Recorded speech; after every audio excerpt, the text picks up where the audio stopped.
Hello, everybody. Welcome to Counselor's Couch 101. I'm Jim Stump.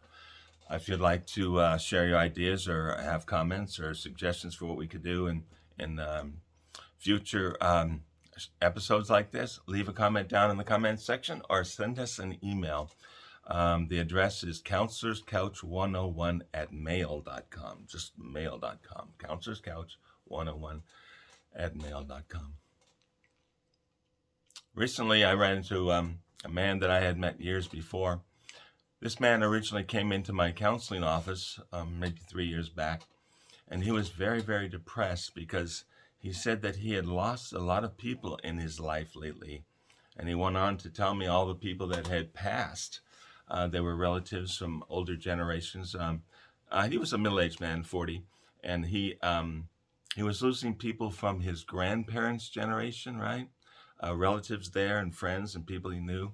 And he was losing people from his parents' generation, but he was also losing friends and family from his generation and even the generation after him. And he was thinking like maybe, somebody up there doesn't like me. He was very down on that. And I listened, and he told me the story of the various people that had passed through his life, right? There was a great great uncle that he felt like was a grandfather figure for him. And he grew up with this great great uncle, and he's just a beautiful man. Taught him how to be kind, taught him how to do many things in life, taught him many skills, practical skills. He lost that man. He's very sorry to see him go. He lost a great uncle, was a brother to, not a great uncle, an uncle, a brother to his mother, and they were close as well. His mother had passed the year before that. He had a brother pass, and he had nephews and nieces who had gone. Many things took them away from him. Some of them were natural diseases. There was a car accident. A few of them died of COVID. Some of them had really unhappy events happen to them. Remember, one of them he told me was the son of a friend of his, very close family friend, who was shot by a gang out in the street like that. There were car accidents. There are all sorts of things that happened to this man.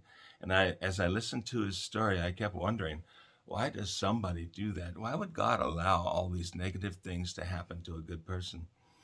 And I got to know him better, and I got to find out that this man was a man of integrity. He wasn't wealthy at all. He, but he did walk with a sense of purpose in life. He walked with a sense of how he thought people should be in the world, and he tried to help as many people as he could in little ways. If he had a little bit of money and they needed it, he would give it to them.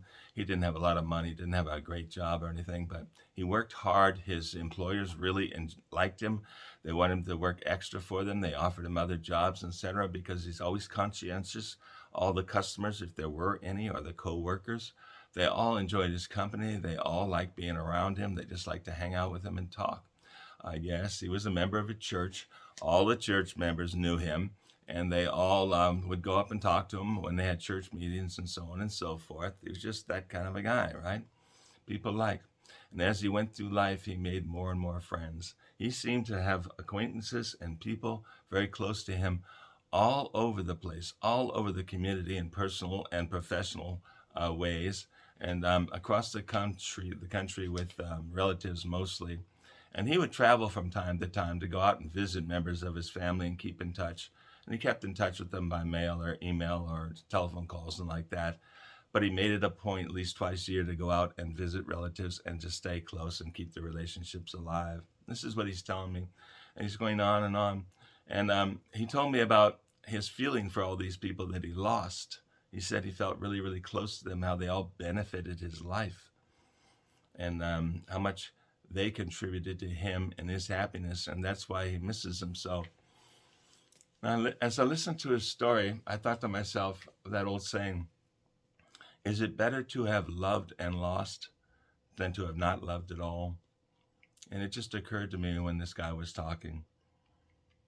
The reason he felt so much pain and had lost so many people was because he had so many close relationships.